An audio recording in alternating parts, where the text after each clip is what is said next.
I don't care if you never heard a gun go off before, you wouldn't mistake it. A rush of wind and blood, the sound of an impact more than the impact itself. People hear a car backfire and they startle thinking, was that a gunshot? But very few people ever hear a real gunshot and say, was that a car backfiring? Lying on my back in the grove behind my cousin Maisie's house, I still hear the gunshot ringing through the trees. Maybe it's been minutes or seconds or even less. I have no ability to track time at this point. I just remember the bang. It was an explosive guttural sound that came from a place so deep I'm afraid to even think about its origins. Even though I know its origins, I'm all up in its origins. It was the most unpredictable sound I've ever heard, and it had an unpredictable effect. I sprang to life. I was off my feet and in the air, hurtling towards the shooter before I could even say to myself, duck, you idiot. Just to be clear, this is not something I'd ever imagined I could do.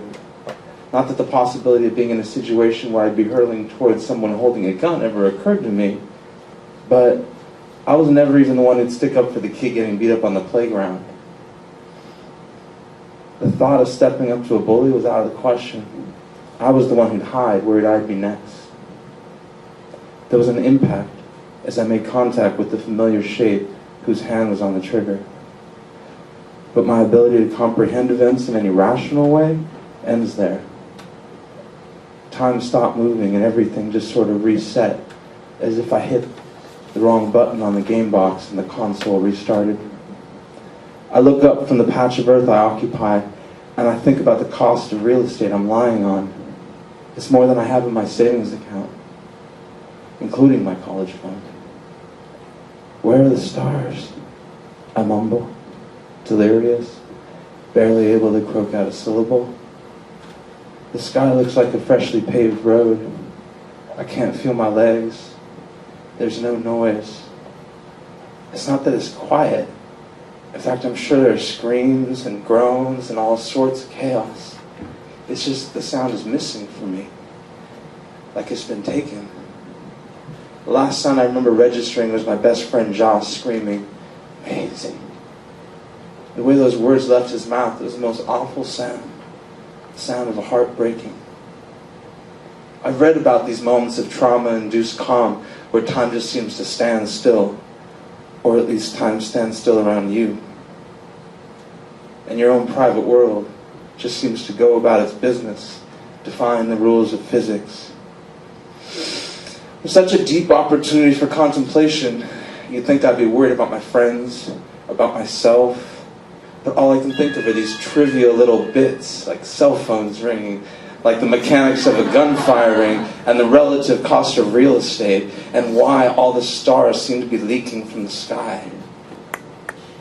Now that I mention it though, I can vaguely register pain coming from somewhere I can't quite place. It's distant enough that I can mistake it for someone else's pain. For a brief moment I even think about trying to get up, turn my head to survey everything around me, but that's all it is, a thought.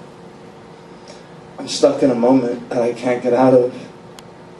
My vision's beginning to blur. Everything's on mute now. It's like someone dropped a white sheet over the world.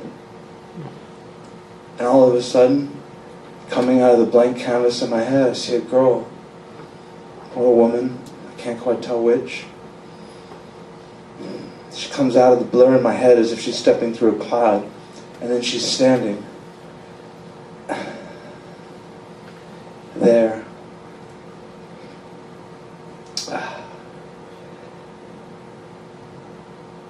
And then she's standing there, right above me, her hand beautiful against the backdrop of the night. She helps me up, and as I get to my feet, I look down. I see my body lying there on that expensive patch of ground, perfectly still. I look at the girl as if to ask her if I'm dead. I try to speak, but my words don't work. She just shakes her head. It's not important now. But it is, I want to say. I want to say it, but I can't. I could swear I know her, but I can't even place her face.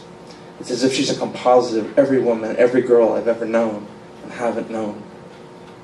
Everyone, but no one in particular. She guides me along the dirt path I had been running down minutes before.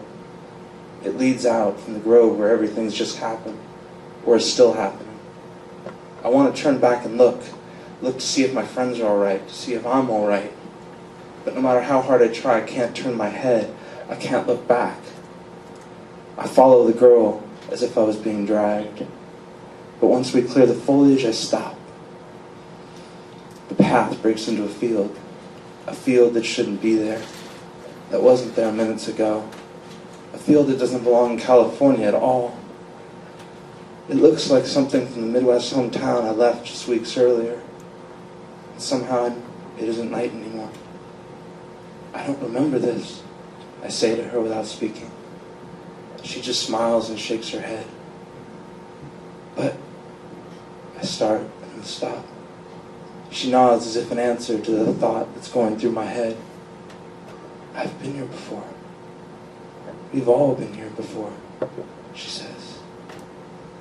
For a moment, she is Maisie, just Maisie, and I'm just Charlie Middle, not even really. I understand something all of a sudden, as if a hypercard was inserted into my hard drive with all the secrets of the universe on it. Everything makes sense. Every piece of my life and every other life here on earth fits together.